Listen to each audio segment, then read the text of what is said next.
Hi everyone, welcome back for another tutorial. In this tutorial I want to talk to you about layers and layers panel and why you should use more than one layer. So this is my layers panel, and if you don't see it here you can go into window and layers or press F7 on your keyboard. So we have this image right here. So it's not bad, but I know for a fact we could do a few changes to make it look a bit better. So I'll probably go with some levels. So I've got my background layer. I can go to image, adjustments and levels, and I can do my changes per channel, something like so. So let's see, something like this, and the blues, and click OK. And as you can see, it looks really cool. But what if I want to go back to where I was before when I started this image? Well, I couldn't do, but let's say I was cleaning up all of this and then I realized, yeah, I don't like these tones. Well, I would have to start from the beginning. So I'm going to undo that, and what I'm going to do is I'm going to create a new adjustment layer. So right here on the bottom we have half white half black circle, and I'll click it and I'm going to levels. So there you go, it added straight away a new adjustment level above the background layer, and it added above the background layer because it was the one selected.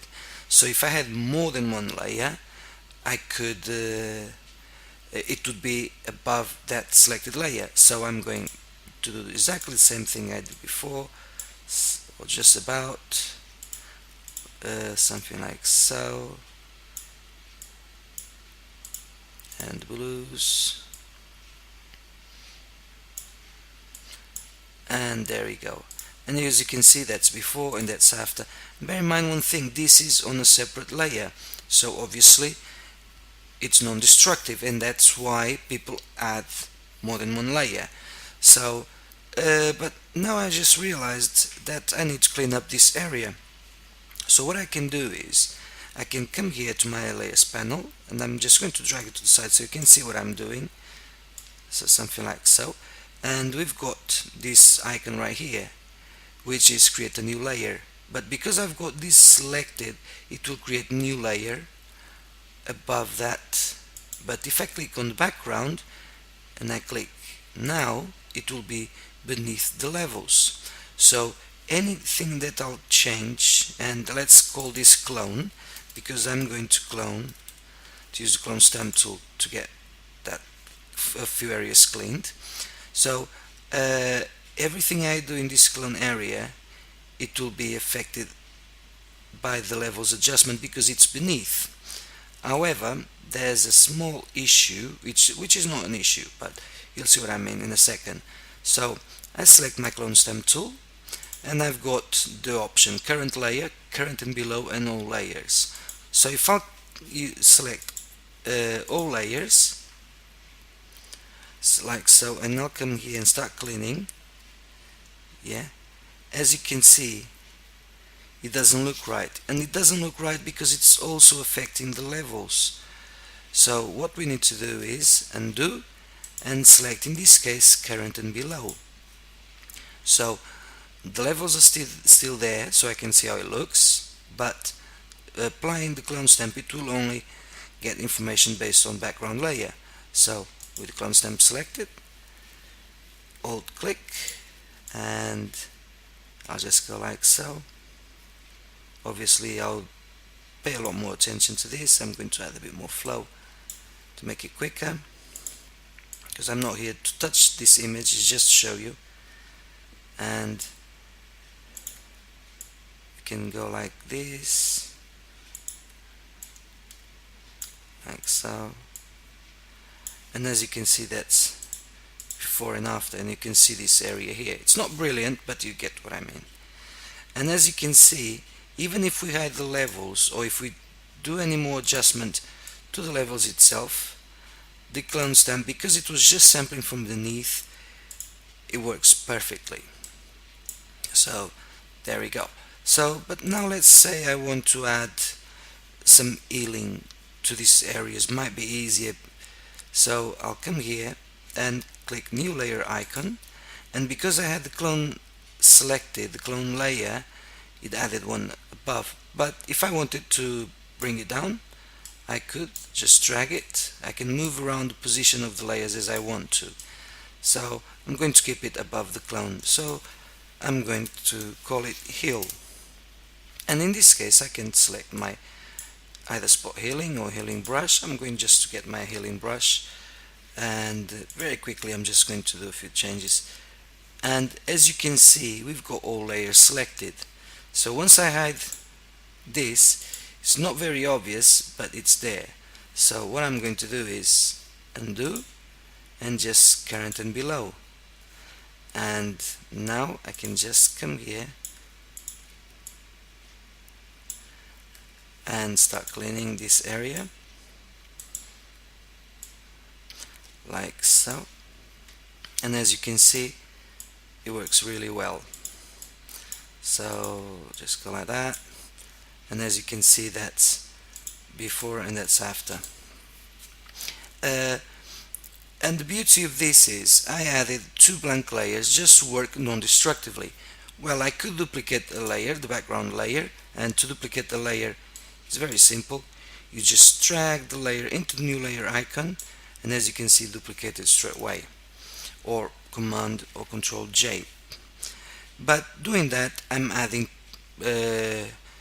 another layer to my file, so therefore it will be a bigger file, and by the end of completing this image I would have a lot of duplicates, and that would increase a lot the size of this image. So using the empty blank layers not only adds it can work non-destructively, it also doesn't add as much file size to your document. So we've got the levels, let's see, like so. So let's say now, oops, let's get rid of this, like this, yeah. So let's say now I wanted to add a black and white. Well, once again I could come here to image, adjustments, and black and white, but because I'm here on the layer, on this adjustment layer, it won't allow me to do it. So therefore I would have to create a merged version of all of this combined, which it will work okay, but once again I would be adding to my file size. So I can come here right on the adjustment layers, this circle here, half white half black, and add a black and white adjustment layer, and there we go. I've got black and white image where I can tweak the colors, the black, the different colors, just see. And as you can see, it's looking really bad, and I'm making it even worse now, which is what I want. And why would I do that? It's because now I can add another adjustment layer, let's say a curves, to add a bit of contrast, just a bit of contrast. But as you can see, it doesn't look right. But because I'm using a separate layer, I can go back to my black and white adjustment layer, clicking on the thumbnail, and tweak it again until it suits what I've done. So as you can see, it's looking a bit better, and we could add a lot more, as you can see in here. So this is layers and layer adjustment layers. So now we've got the heal and the clone. Well, to keep this area nice and tidy, we can merge these two groups. So heal and clone, I'm going to select both of them, click top one and shift on last one.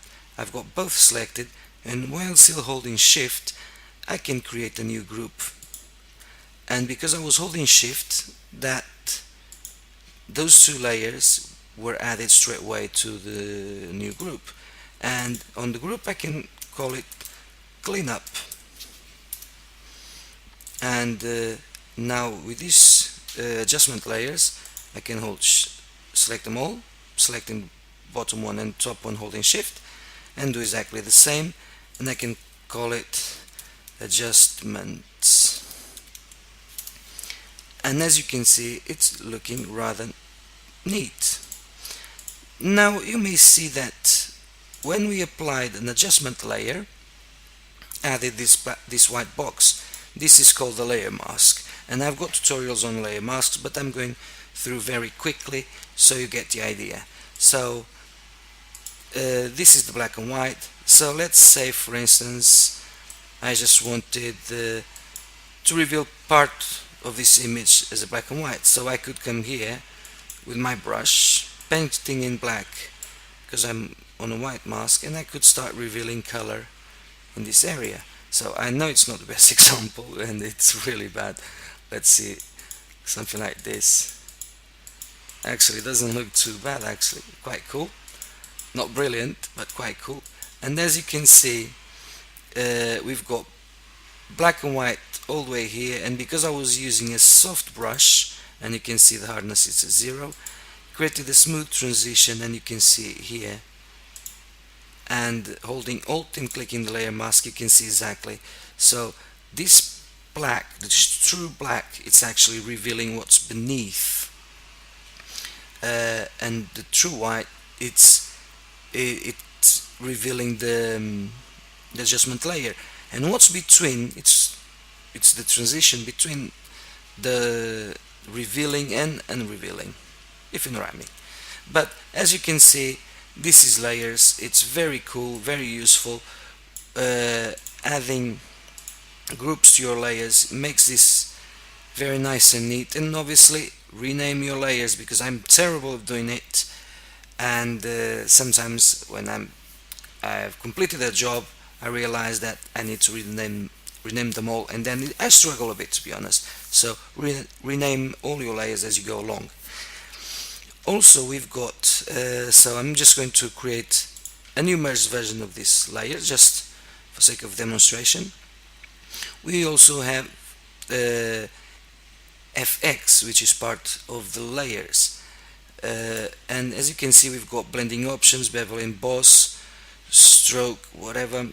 So let's go for a stroke, and I can position inside, add something like this, change the color, and as you can see, we've got a nice frame, something like this. I'll click OK. It's a nice frame, but one thing is, it's non-destructive, because I can come here, double click this FX, and go to my stroke. I can change the size again, click OK. Oh, I don't like it. I can actually get rid of it. So clicking and still holding and dragging into the trash bin, and there we go. So all of this non-destructively. And this is the basics of layers. I hope I helped you in any way. Thanks for watching, and I'll see you next time. Bye for now.